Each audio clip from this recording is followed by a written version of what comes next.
For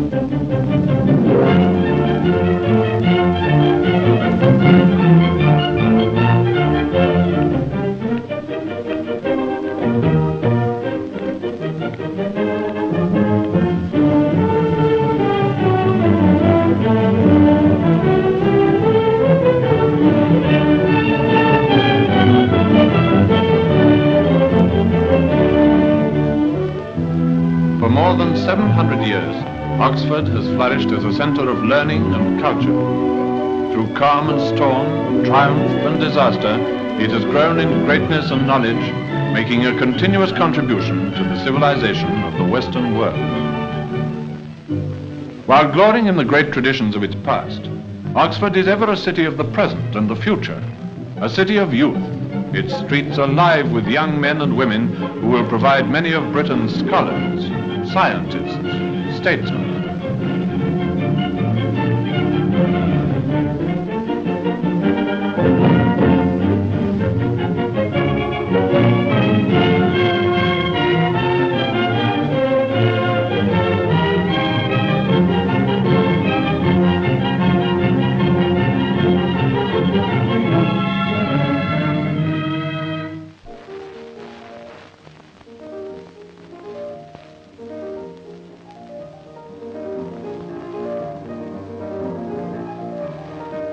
Students from far-off empire lands, rich men's sons and scholarship winners from the grammar schools of Britain's industrial areas, here they all have equal chances.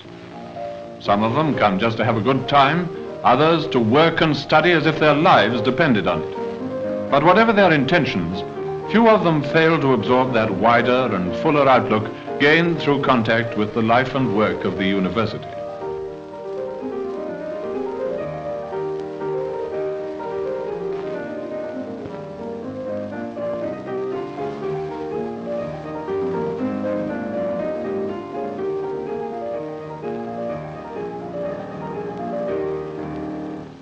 To one of Oxford's oldest colleges comes a Rhodes Scholarship winner from the prairie lands of Manitoba. It's the beginning of term, and naturally it all seems rather strange to him at first. New surroundings, new friends, a whole new world to explore.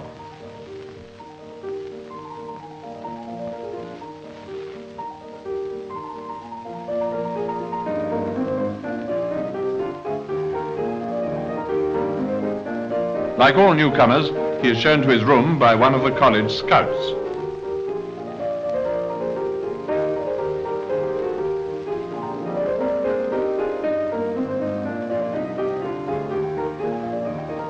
This room will be his home for a long time, and he will soon settle down to the routine of his studies for a degree in modern greats, that is, economics, politics, history, and philosophy.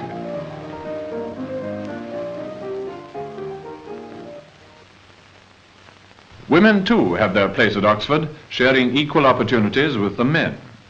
They can prepare for careers in medicine, biology, law, and a dozen other spheres which not many years ago were closed to them. Although Oxford's reputation has been greatest in classics and literature, science finds an ever-growing place in her curriculum. This scholarship winner, whose way to Oxford was a long and arduous series of examinations, has rigged up a private laboratory in his rooms. For more complicated experiments, he makes use of the magnificently equipped university laboratory. In these laboratories, he will receive theoretical and practical training with expert tuition to enable him to realize his ambition of contributing something new to the world of science. But life can't be all work. At Oxford, relaxation and exercise through sport of every kind is encouraged. Morning lectures done, undergraduates turn to the playing fields. Some, by their efforts, will help maintain the high level of athletic achievement for which universities are renowned.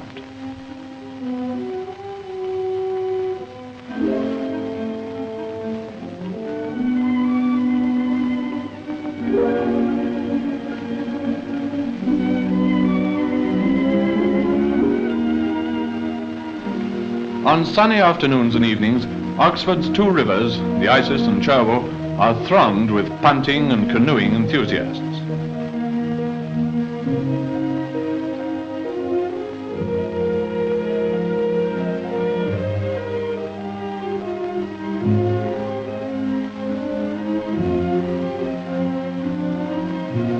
part of Oxford's charm that it provides a soothing background for study. Economics can be much more interesting when diluted by a cool dip in the river.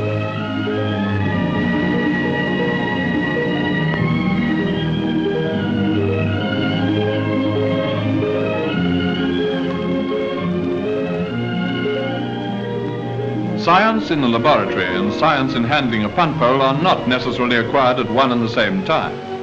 Drop in anytime you feel like it. In the grounds of one of the colleges, the University Dramatic Society, the famous Ouds, rehearses for a Shakespearean open-air performance. Many great stage careers had their beginnings in the Ouds. How many times shall this our lofty scene be acted o'er, in states unborn and accents yet unknown? A maximum of intellectual freedom is the keynote of Oxford, but their years at the university are regarded by most undergraduates as something more than just a pleasant interlude. They're there to study and work, and the wise ones waste few of their splendid opportunities. Oxford houses one of the most famous libraries in the world, the Bodleian. Its ever-increasing treasures, some of them now in the new Bodleian building, are all at the undergraduate's disposal.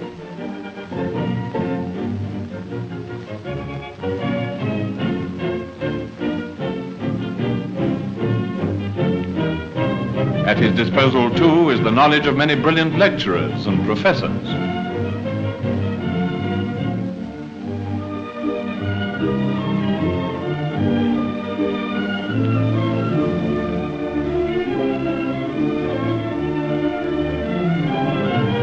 In their rooms, the undergraduates prepare essays for their tutor's criticism. The acquisition of new friends, the conflict of new ideas, are among the greatest of Oxford's charms.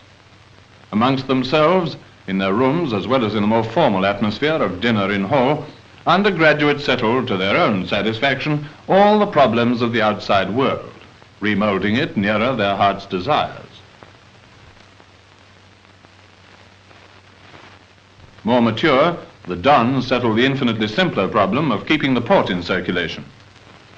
For every undergraduate, there comes the day to which all his discussions and readings, all his lectures and essay writings inevitably lead.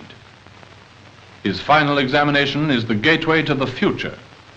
Afterthoughts on leaving the examination school may be of relief or confidence, or perhaps even remorse at wasted hours.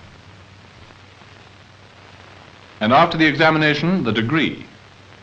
Every year at the traditional Ensignia, held in the Sheldonian Theatre, Oxford honours famous men and women with honorary degrees.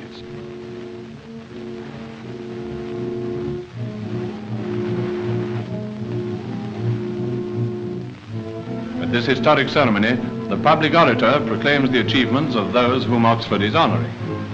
Clamori littorae et clausium, academici frequenti gratiori, quam quibus triumphae rex serenissimi, duo hodierno dai celebrata.